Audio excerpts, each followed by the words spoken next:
Packers that he's told some within the organization he does not want to return to the team, according to Adam Schefter. Packers GM Brian Gutekunst asked about Rodgers last night. Listen up, y'all. Obviously, he's our quarterback. He's our leader. We've been working through this for a little while now, and I just think it may take some time, but he's the guy that kind of makes this thing go. So he gives us the best chance to win, and we're not going to trade Aaron Rodgers. Let me just remind you who we're dealing with. This is a Super Bowl winner, Super Bowl MVP, 3-time regular season MVP. Let's not forget, they drafted a quarterback in the first round of 2020. Ooh. I will leave you with that. I said chip on his shoulder. I think I meant to say boulder on his shoulder. Stephen A., should Rodgers refuse to play for the Green Bay Packers? Yes, absolutely, without question. I mean, he should be done with them. He should listen. Let me put into perspective how much I really, really feel about this, y'all. Let me make sure I look into the camera and say this to all of y'all right now while y'all looking at me. If I were Aaron Rodgers, I would have walked off the field at the NFC Championship game. I would have walked into the locker room. I would have shook my teammates' hands, and I would have said goodbye. And I never would have spoken to the Green Bay Packers again, if I could pull that off. You understand what I'm saying? Mm-hmm. This is Aaron Rodgers. When you took the ball, that was the final straw. Now, I've said it on many occasions. When you go up to this, when you take the ball out of this man's hands and give it, Tom Brady's on the other sideline, and you say, Tom Brady, all you need is a first down, 1 or 2 first downs. That's all you need. You don't need a field goal. You don't need a touchdown. You don't even need to drive down the field.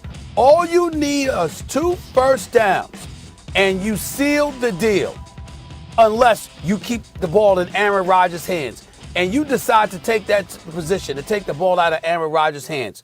I'm done with you. I'm absolutely done with you if I'm Aaron Rodgers and I'm thinking about Matt LaFleur. That's the reality of the situation. And then Matt LaFleur confessed and acknowledged he never really discussed it with Aaron Rodgers. Aaron Rodgers was operating thinking he had 4 chances to get into the end zone. He never thought for 1 second that the ball would be taken out of his hands after 3rd down. That's what they did. It's an unforgivable, unconscionable decision that happened. But what is also unconscionable? Years earlier, I'm not asking y'all. I'm not speculating. I'm telling you what I know. Y'all figure out how. Aaron Rodgers goes into management before Matt LaFleur ever became the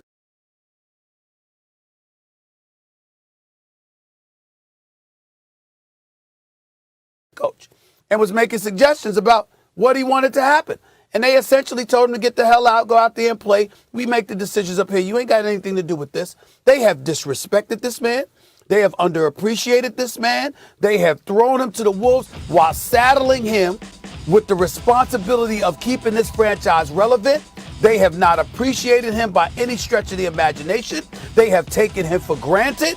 And then, as Dan Orlovsky tweeted, the last 10 picks or so, 9 of them were defensive players over the last 10 years in the first round. And the one offensive player you drafted was his replacement. It's just disrespectful. As far as I'm concerned, he should tell them to kick rocks. If I was him, I wouldn't even return their calls. I wouldn't show up to training camp. I'd host Jeopardy. I'd do anything but play for the Green Bay Packers. He shouldn't even look at them, let alone play for them. Oh, I'd love to disagree with you, but I can't. This is a debate show, but there's no debate here. The Packers have done the following, and Dan Orlovsky's tweet was great. Defense, defense, defense, defense, defense, defense. Trade up for his replacement defense. What are they, The issue is this. They were smart in a way, the Packers, if you take the human element out of it. They were smart because they go, okay, we have an all-world quarterback. Until Patrick Mahomes came along, there was never anything like Aaron Rodgers. So let's take advantage of that. We don't need to worry about the offense as much. He's got that. We can focus on the defense. And every year, we can roll into the season as among the Super Bowl favorites and with a well-balanced team a lot of years. And that's not stupid. That's smart, actually, right? Take advantage of in a salary cap league, a hard cap league, where everyone's dealing with the same exact resource, identical resources. What do? How do you get an advantage? Well, we have a big advantage at the most important position. Let's now funnel resources toward other positions. That's good in theory. That's good if you're dealing with computers or robots or some abstract theory. But in reality, when you're dealing with human beings, you're just kind of steamrolling them. So trading up to draft his replacement without consulting him, the Packers are acting as though these are the old days. They're not. All the rules changes in the NFL that have favored the quarterbacks. You can't breathe on the quarterback. Stephen A., I remember when the Patriots and the Chiefs knew they may have to play in the AFC Championship game, Patrick Mahomes' first year as starter, and they wound up playing in that game. There was a game in Kansas City where the linebacker had Tom Brady wrapped up. And because he didn't want a roughing the passer penalty, he didn't know what was going on with Brady. What if he got rid of the ball? He let go. And Brady literally walked into the end zone with those kind of stakes because that's how the quarterback is taken care of. So once you do that, and you've elevated the importance of the offense and of the quarterback, what we've seen in the modern NFL, our quarterbacks are now like NBA superstars just about. They're calling shots. They have outsized importance. The Packers are acting as though they're still operating in the 60s. You know, shut up, be grateful, and go do your job. It ain't that anymore. It's not, Bart Starr or even Brett Favre era we're talking about. It's a new era, and they blew it. You could talk about the new era, and I'm not disagreeing with that, Max Kellerman, but you know what? There's something to be said about that human element that you brought up.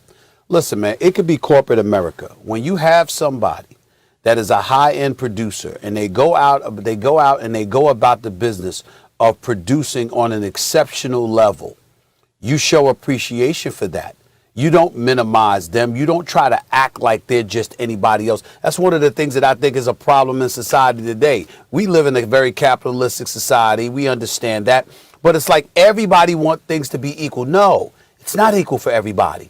Aaron Rodgers is not Jordan Love. Aaron Rodgers isn't anybody on the Green Bay Packers. He's Aaron freaking Rodgers. And it's almost like they have this insatiable appetite to minimize and marginalize him in such a way that you reduce his cachet because, God forbid, you stand back and recognize that this brother just ain't anybody. You don't go out on the field and act like he's just anybody.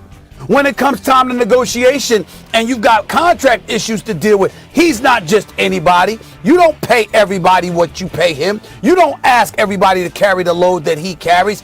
There's something to be said about, at the end of the day, being able to look him in the face and say, we know who the hell you are, and we have treated you accordingly. They haven't done that. And that is the crime in all of this. They haven't done it while asking him to do so much of what he has done. And even though Matt LaFleur just got there, and he's not nearly the culprit, the organization has been against Aaron Rodgers for years. He's not innocent in all of this because of that NFC Championship game. That NFC Championship game, that's not Gutekunst or anybody else for the Green Bay Packers saying to take the ball out of Aaron Rodgers' hands on a 4th down with Tom Brady on the other sideline and you less than 10 yards away from a touchdown. That's not that. That was Matt LaFleur. And the fact that Matt LaFleur made that decision lumps him in right with the rest of them. And if I'm Aaron Rodgers, I'm cordial. I'm cordial about non-football related matters. I'm not going to walk by you and not say hello or anything like that. But as it pertains to football, I would have nothing to say to them.